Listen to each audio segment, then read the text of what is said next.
Marrying my husband was my choice. So even if it was a poor judgment, the responsibility is mine. But everyone makes mistakes in their judgments. My name is Emily, a 33-year-old married woman with a son in elementary school. I work for a small to medium-sized company run by my Phil and my husband. I was supposed to become the wife of a company owner, yet they say it's rude to say I'm being made to work. I've been scolded by both my own parents and friends for being extravagant. However, in reality, I'm being overworked by my Phil, my husband, and their company. I was initially hired as an office worker. It was a company introduced to me when I was looking for a job after graduating from community college. Until I got married to my husband, they paid me a salary. But after I married, wished by my Phil and my husband to please become RDL, I was made to work without pay. Being a small company, most of the employees are either relatives of my Phil or friends of my husband, so there were many connections. I am entrusted with a multitude of tasks from office management to accounting and general affairs. I was also in charge of cleaning due to cost-cutting measures. Among the staff, James, a veteran, taught me. James is a distant relative of my Phil, but a kind person who helps me with my strenuous work. I'm sorry I didn't tell you. You are desired as a bride as a free laborer, just like the lady. The lady refers to my mill. She was an elegant and gentle woman, one of my few allies. According to James, my mill was my Phil's cousin. Their parents arranged their marriage, but my mill was in a much more difficult position than I am. My son Robert is kind and worries about his mother's hard life. However, my husband, her son, was a carbon copy of my Phil. Arrogant and domineering, he never cared about his struggling mother. A man who doesn't take care of his own mother wouldn't take care of his wife either. In this company and at home, such justice prevailed. My mill was very kind to me. She helped me, chased by household chores and work. My Phil and my husband dumped heavy workloads on me and left the housework to me as well. When I was tired from work and served store-bought ready meals, they exploded in anger. Emily is tired. I'll help, my mill would say. But it was useless. Adiel should naturally dedicate herself to her husband's family. You, stay out of it. My mill tried her best to help me, but there was a limit. My husband lost interest in me when our son was born. He would be absent from home for days at a time, his whereabouts unknown. My Phil did the same. Yet, they berated my mill and me as useless. A woman who can only bear one child is useless. Robert doesn't look cute. He looks just like Emily. Is he really my child? They don't realize how much their words can hurt others. I have been deeply hurt in my dignity by my Phil and my husband. I've been overloaded with various tasks since I got married, and my fatigue was at its limit. Thanks to my mill's support, I somehow managed not to collapse from overwork. Since I wasn't paid a salary, I couldn't even afford to buy clothes or get my hair done. My mill secretly gave me some money. She also shared some of her limited clothes and jewelry with me. She was skilled in both Western and Eastern traditional sewing, and she remade one of her precious clothes into a dress for me. I can only do so much. I'm sorry, she would say. The clothes she made with love were very beautiful. More than anything, I was happy with her warm feelings. Thank you, Mary, even though it was your precious clothes. As I cried and thanked her, Mary smiled at me.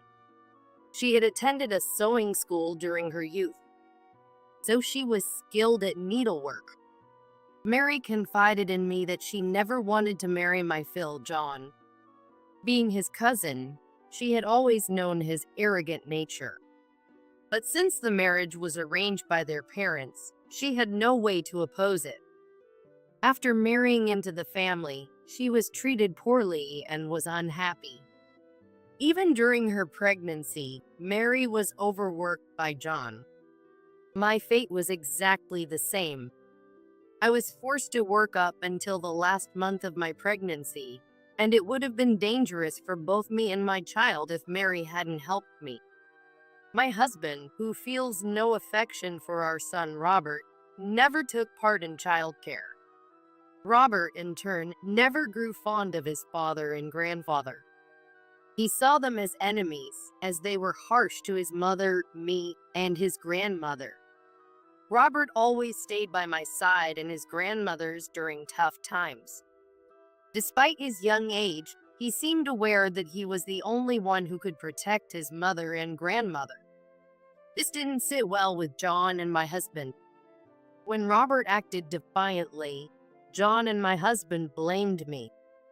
He doesn't respect his grandfather, and it's all because of your poor parenting. It's your fault for not educating him properly. You're incompetent. I was so frustrated that I almost cried. Wise beyond his years, Robert had already realized that his father and grandfather were despicable people. Though only 10, Robert spoke maturely and defended me and his grandmother logically when confronting John and his father. You can't expect unconditional respect, not even from a father or grandfather who aren't worthy of it. Don't you understand that? John and my husband were furious at Robert's words. They scolded him for being insolent, but Robert completely ignored them. John tried to win Robert over with a generous allowance, but it was in vain. It only made Robert despise them more. My husband tried to convince Robert of my and Mary's incompetence, but it backfired. When Robert told him, "It's despicable to insult your wife and mother like that," it was over. Robert once said to me when we were alone, Mom, you should get a divorce. Staying in this house only brings unhappiness. he was right, but it was impossible for me. I had complained about my harsh reality to my parents several times, but they only scolded me for not being patient enough and were not supportive. They told me not to complain since I married into a relatively wealthy family. So even if I divorced, I couldn't rely on my parents. And at 33, a woman who can only do office work and menial tasks had no hope. Above all, if I divorced, I risked losing custody of my dear Robert. He was considered the heir to the company. Mary would also be left behind in the house if I divorced. I could never leave my kind mill. I continued to endure the treatment from John and my husband. Robert and Mary worried about me as I grew increasingly frail each day. James, the only kind colleague, had to leave the company. His wife became seriously ill, and he needed to care for her. John fired him because it interfered with his work. James, who had dedicated many years to the company, was coldly deemed no longer necessary. He left with just a small severance package. After using people up, they were discarded when no longer needed. The company without James felt even more unwelcoming. I was so exhausted that I began to lose my will to live. It was during these dark times that a turning point in my life arrived. There was a school event for my son Robert, which included a classroom visit and a parent-teacher meeting. During the classroom visit, I watched Robert eagerly solve math problems. Other parents admired Robert's intelligence. Despite being my and my husband's son, Robert was like a hawk born from a kite. A woman sitting next by quietly spoke to me. "You're Robert's mom, right? My son and Robert are good friends." As I smiled weakly from fatigue, The woman's expression clouded. Worried I had offended her, another parent, a man, spoke in a low voice. You look pale. You should sit down and join us from there. The teacher smiled and nodded at the man's suggestion. I watched Robert from a chair, and he kept glancing back at me, worried. The other parents of Robert's classmates were all very kind. It had been a long time since anyone other than Robert and Mary had shown me kindness. After the classroom visit, there was a parent meeting. To my surprise, not only mothers but also fathers were present. Both John and my husband had always declared that childcare was a mother's responsibility. My own parents held similar views. However, in reality, childcare should be a collaborative effort. That day, there was a brief introduction by each parent. Everyone introduced themselves with a friendly smile. When it was my turn to introduce myself, I started to stand but felt dizzy. The man next to me, the man suggested I stay seated. The same one who had offered me a chair earlier. I'm a doctor. Today, I left the clinic to my wife and came here. He examined my expression briefly and then declared, You're clearly suffering from lack of sleep and poor nutrition. You need to rest. At his diagnosis, I burst into tears. When I said it was absolutely impossible for me to rest, the usually quiet teacher spoke up. Actually, Robert has been consulting with me for a while. Today, we're going to change the agenda of this meeting. All the parents agreed with the teacher's proposal. The teacher had been counseling Robert about the domineering attitudes of his grandfather John and father that he witnessed every day. Robert often complained about the harsh treatment his mother and grandmother Mary received. We have to act fast, or it will be too late for my mom and grandma. Robert had confided everything about our home situation to the teacher. The teacher trusted Robert's words and wanted to help. However, a teacher could not carelessly intervene in family issues. But seeing my current state, the teacher decided immediate action was necessary. I'm sorry to intervene in your family matters, but Robert is asking for help. We cannot ignore a situation that threatens the well-being of a child. The parents supported the teacher's firm stance. The doctor then spoke on behalf of the group, asking me, Please tell us what you can about your struggles. There's definitely something we all can do to help. I slowly began to share the painful realities of my marriage. The unpaid work at the company, the demand for perfect housekeeping, and being berated whenever I took a rest. I honestly spoke about the harsh reality that only Robert and Mary were on my side, and that I couldn't rely on my own parents. The teacher and the other parents were speechless at the unexpected severity of my situation. Tears came as I explained, and a woman nearby handed me a handkerchief. It was the same woman who had told me her son was good friends with Robert. As I cried, she gently patted my back, but spoke firmly. You've endured a lot, but crying alone won't solve this. What do you want to do, Robert's mom? Please tell us what you really think. Moved by her question, I spoke through my tears. I want a divorce. I can't stand this anymore. Living like this is unbearable. I want to take Robert and Mary and leave this house, I exclaimed. Then, the woman quietly nodded and pulled a business card from her purse. It was a card from a law firm. She and her husband worked as lawyers. Her son, having noticed Robert's situation, had discussed it with his parents. His friends sensed that Robert's home life was not good. You can consult us via email if that suits you. We'll teach you how to keep it hidden from your husband. Our help is free of charge. It's just me being nosy. She declared with a bright smile. The other parents watching also cheered me up. With Robert's help, I had gained a lot of supporters. To not worry my son further, I decided to pursue a divorce. From then on, I slowly started preparing for the divorce. When I told Robert, he said he would come with me. I also informed Mary that I was preparing for a divorce. Mary agreed immediately and even made a shocking statement. I'll divorce too. I have no attachment to this house without Emily and Robert. Thus, Mary and I were both preparing for our divorces.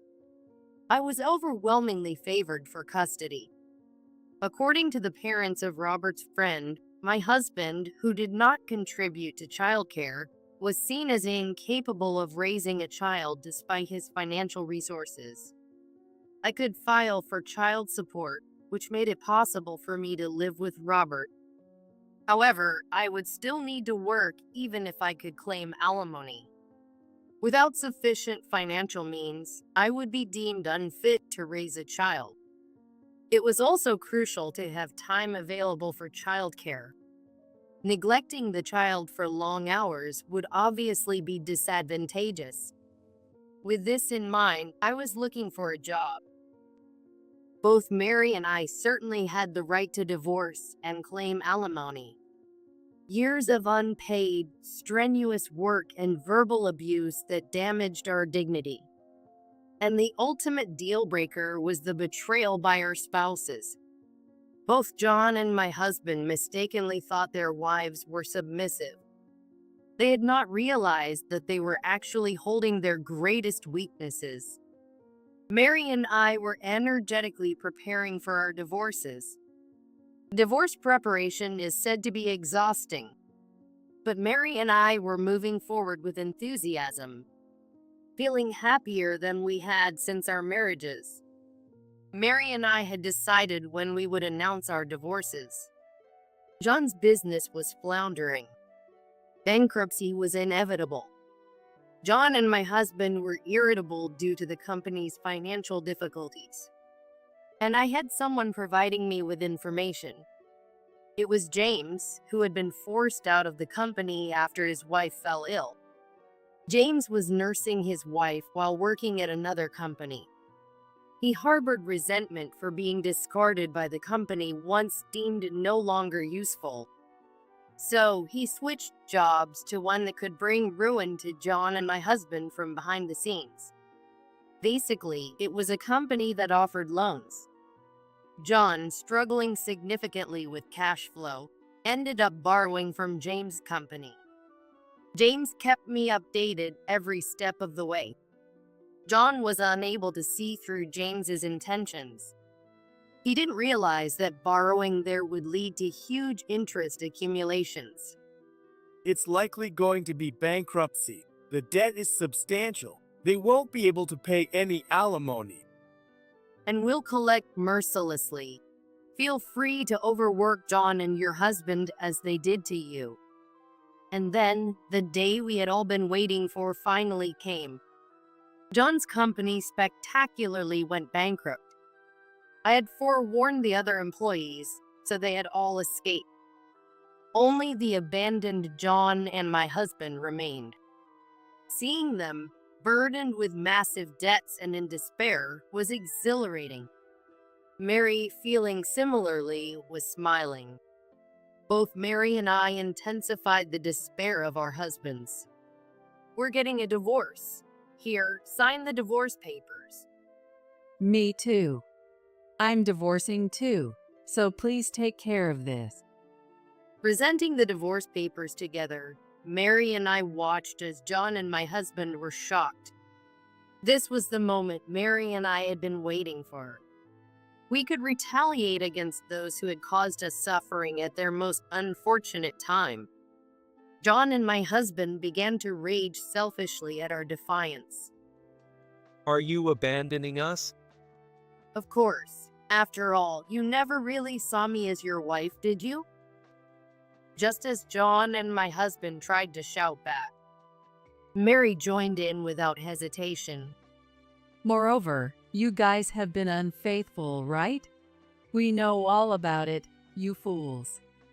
With Mary's typically dignified demeanor, John and my husband were left speechless. Mary and I vented our pent-up frustrations, resentments, and anger, berating John and my husband. Then we forced them to sign and stamp the divorce papers and said without mercy, "Even if there's debt, you're paying the alimony and child support. Now, Mary, let's go. Robert is waiting." Yes, indeed. Goodbye, strangers. Leaving the stunned John and my husband behind, Mary and I briskly completed our divorces. Now a single mother, I live with Robert and Mary. I work at a law office introduced by the lawyer mom friend who had helped us, aiming to get my paralegal certification. As I work full-time, Mary helps with the household and childcare. Not only that, but she also puts her sewing skills to work at home. Her clothing alterations are highly popular. Robert has been doing well since the divorce. He plays happily with his friends. After the divorce, my parents apologized. They were sorry for not recognizing my difficult situation. They suggested I move back home, but I refused. I no longer considered my parents as allies. Life is more enjoyable living with Robert and Mary. I realized that parents are not necessarily allies. It's best not to have expectations. Those who truly reached out to help, aside from Robert and Mary, were not my relatives. Robert's teacher and the other parents. People who could have ignored me actively chose to help me. If it weren't for their efforts, Mary and I would still be in a harsh situation. I am truly grateful from the bottom of my heart. John and my husband have been demanded to repay their debts. James is actively collecting the payments, ensuring that the alimony and child support are paid without issues. On a day off from work, I had tea with a few parents from Robert's class. One of the moms shared. John had collapsed under the stress of his debts. My husband had planned to flee and put an end to his debts, but was stopped. Thanks to James, he is now working hard labor on a large ship. I don't know exactly what he does, but I thought he could work as much as he likes. And I hoped John would suffer as much as possible. When I returned home and told Mary about John and my husband's situation, she laughed without reservation. I'm looking forward to the next alimony payment. Despite John's collapse, Mary ruthlessly claimed the alimony. I'm busy working after obtaining my paralegal certification. Robert told me he thinks I'm cool. John is exhausted and has expressed a desire to see his grandson. Since it's up to Robert, I asked him if he wanted to meet John. Innocently, Robert smiled and said, "I'll go visit him." James took Robert to see John on my and Mary's behalf. Everything went smoothly, and Robert came home, but the next day John passed away. Neither Robert, Mary, nor I attended the funeral. It was questionable if anyone did attend. Out of distant kinship, James took care of the burial. When I called to thank him, James kindly responded, Thanks to you, my wife is settling down too. Sorry for any trouble. When I replied that it was great to hear, James chuckled. He praised Robert for being the best for visiting John. I believe gentle Robert had cheered up his bedridden grandfather. John must have been content to see his grandson's kind face at the end. Mary and I had believed this for years. However, when Robert entered high school, the truth came out. James had kept it a secret. There was no direct evidence linking Robert to John's death. Robert is a bright and caring boy, deeply cherishing Mary and me. But he had punished John, who had mistreated us. Of course, not physically, but psychologically. With a smile, Robert had plunged John into despair. Robert innocently joked with a smile. Dad's ship has capsized. Even though it was a complete lie and my husband was still paying off his debts on that ship. I scolded Robert for lying, a lesson that took years to impart. Robert swore never to do it again. He adhered to Mary's and my instruction and never again told a devastating lie. However, he absolutely refused to meet his father again. The greatest misfortune for my husband was more severe than the divorce or the debts. It was being deemed non-existent by his own son.